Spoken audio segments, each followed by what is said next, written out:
Whether washing our cars or our dog, or watering the plants in our garden, we all want to save water. Here is a terrific selection of plants that will help us save water and stay green. The first we have here are 2 leucadendron. These come from the breeding program of John Cho in Hawaii. His goal was to create leucadendron that are showy, yet compact and have shorter internodes. Here we have Hawaii Sunrise with a Kelly green leaf, red stems, and this has a very cheerful yellow flower in the spring. Hawaii Magic, the foliage is a more olive blue-green, and in the spring they have very plum tones. This also has a happy yellow flower.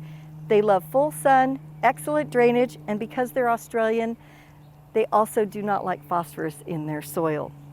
Also from Australia, over here is Grevillea Spirit of Anzac. And this is a large, showy shrub. It has this large bloom with velvety red stamens and yellow centers. And this is a magnet for hummingbirds. And it will bloom nearly year-round in mild climates. It's a large shrub. It grows 8 to 10 feet tall and wide. It establishes quickly. So I think it's a great candidate for a slope. The foliage is a gray-green that complements the bloom and as well as other plants in the garden. And right here in front of me is Lavandula Javelin Forte Deep Purple. This is a showy Spanish lavender, and this is just full of these short flower spikes topped with these fluttering bracts of deep purple.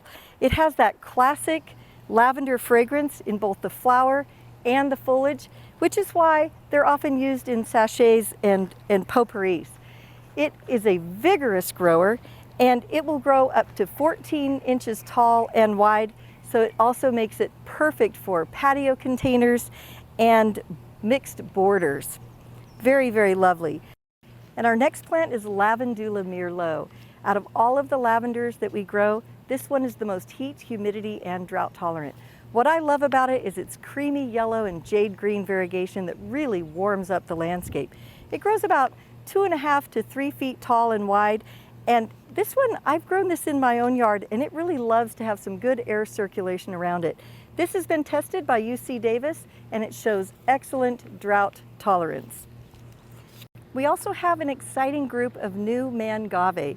Mangave are a cross between Manfreda and agave, combining the best of both.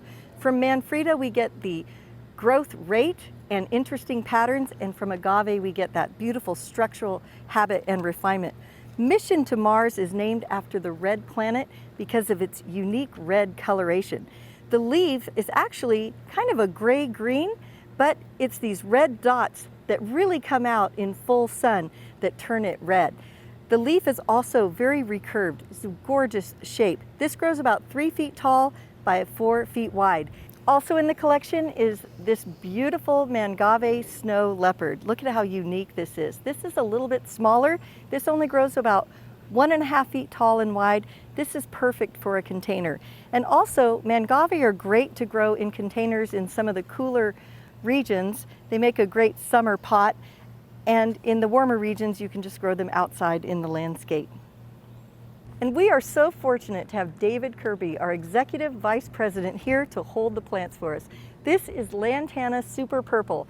This was discovered by our very own propagator, Larry Weisel, in 2017 in our orange growing grounds.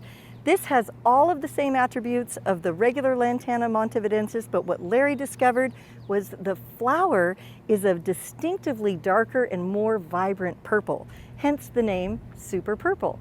The great attributes that Lantana have, they're very heat tolerant, they'll bloom year-round, and this is super tough. Even the deer leave it alone.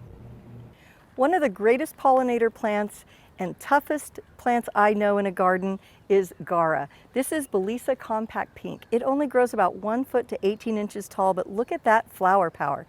Another thing I noticed yeah, it is beautiful. It is beautiful. That's a great color.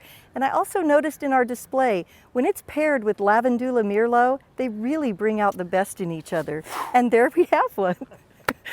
Look at those colors. I want to take those home and bring them to my own garden. One of the easiest plants to grow, one of the toughest plants around that is very drought tolerant but always looks beautiful is Tolbagia, the society garlic. And we happen to have a very special variety that is one of our own, discovered about 20 years ago. This is called Tolbagia purplelicious. It got the name purplelicious for those gorgeous purple margins, and when the sun hits it, it makes the leaf glow. And it has these matchy-matchy little flowers that hover above the plant.